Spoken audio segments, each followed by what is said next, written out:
Hello, traders. Today is Thursday, July 3rd, and this is my PM recap for gold, and we are on the 1 hour time frame.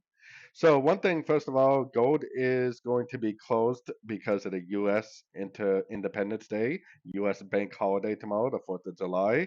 So, gold, all of the commodities, stock market, and indices will be closed until Monday or Sunday market open after the day closes today. So, but anyways, gold did break down pretty nicely today.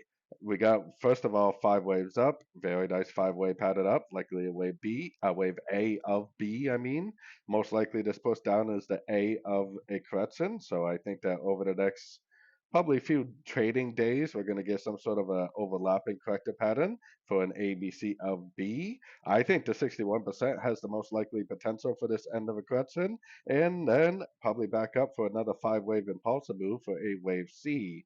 I think this whole ABC pattern is likely a wave B on the higher time frames, meaning that once this ABC completes, it's probably going to make a much bigger move to the downside.